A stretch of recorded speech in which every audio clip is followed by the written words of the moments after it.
जय श्री राम। आप सुन रहे हैं सनातन श्लोक, जहां हम सुनाते हैं सनातन धर्म की दिव्य कथाएं, जो न केवल मन को छूती हैं बल्कि आत्मा को प्रकाशित कर देती हैं। 14 वर्ष बीत चुके थे। वनवास का समय समाप्त हुआ था। लंका में अधर्म का अंत हो चुका था। रावण का वध हो चुका था और अब धर्म की विजय का समय आ गया था। श्री राम, माता सीता और लक्ष्मण अपने वनवास के अंतिम पड़ाव पर थे। हनुमान जी आगे बढ़े और अयोध्या की दिशा में प्रस्थान किया ताकि माता कौशल्या, सुमित्रा और भरत को यह शुभ समाचार दे सकें कि प्रभु श्री राम लौट रहे हैं। अयोध्या में उस समय भरत जी तपस्या में लीन थे। उन्होंने राम जी की जगह खड़ाऊं सिंहासन पर रखी थी और वचन दिया था, जब तक भैया राम नहीं लौटेंगे मैं राज सिंहासन पर नहीं बैठूंगा। जैसे ही हनुमान जी पहुंचे, उन्होंने देखा भरत जी नंगे पांव जटाजूट धारण किए अयोध्या के द्वार पर भक्ति में लीन हैं। हनुमान जी ने भावपूर्ण स्वर में कहा, जय श्री राम। प्रभु विजय प्राप्त कर चुके हैं।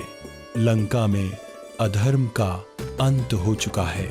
अब श्री राम, माता सीता और लक्ष्मण सहित अयोध्या लौट रहे हैं। भरत जी के नेत्रों से आंसू बह निकले। उन्होंने कहा, मेरा प्रण पूरा हुआ। अब अयोध्या फिर से अपने राजा के चरणों को छू सकेगी।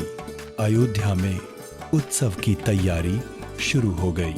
हर गली, हर घर, हर द्वार दीपों से सजाया गया। स्त्रियां मंगल गीत गा रही थीं। बच्चे खुश होकर जय श्री राम के जय घोष कर रहे थे।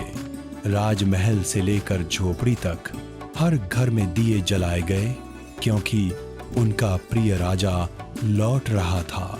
आकाश में पुष्प वृष्टि हो रही थी। देवता भी प्रसन्न थे, क्योंकि आज केवल राम का नहीं बल्कि सत्य और धर्म का भी स्वागत हो रहा था। श्री राम पुष्पक विमान में सवार होकर अयोध्या लौटे। माता सीता और लक्ष्मण उनके साथ थे। आकाश में चमकते सूर्य की तरह उनका तेज संपूर्ण दिशा में फैल गया था।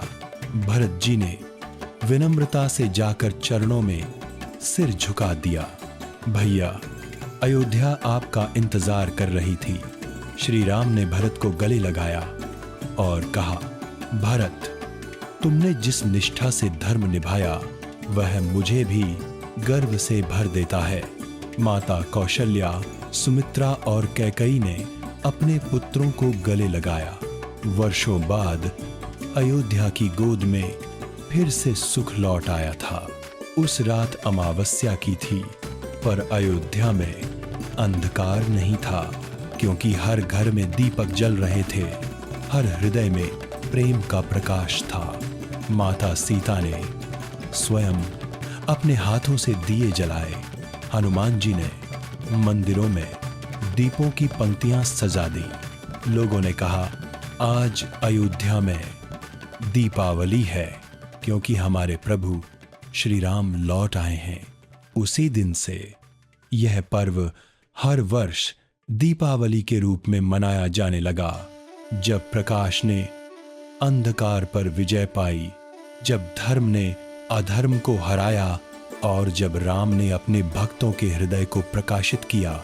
श्री राम का अयोध्या आगमन केवल एक घटना नहीं था, वह जीवन का संदेश था कि जो व्यक्ति धर्म के मार्ग पर चलता है, भले ही मार्ग कठिन क्यों न हो, अंत में वही प्रकाश प्राप्त करता है। इसलिए आज भी जब हम दीप जलाते हैं तो वह केवल एक रिवाज नहीं। जय श्री राम। आप सुन रहे थे सनातन श्लोक की दिव्य कथा, दीपावली पर श्री राम का अयोध्या आगमन, राम नाम का दीप आपके हृदय में सदा जलता रहे। वह सत्य, धर्म और प्रेम के प्रकाश का प्रतीक है। जय श्री राम। आप सुन रहे थे सनातन श्लोक की दिव्य कथा, दीपावली पर श्री राम का अयोध्या आगमन, राम नाम का दीप आपके हृदय में सदा जलता रहे।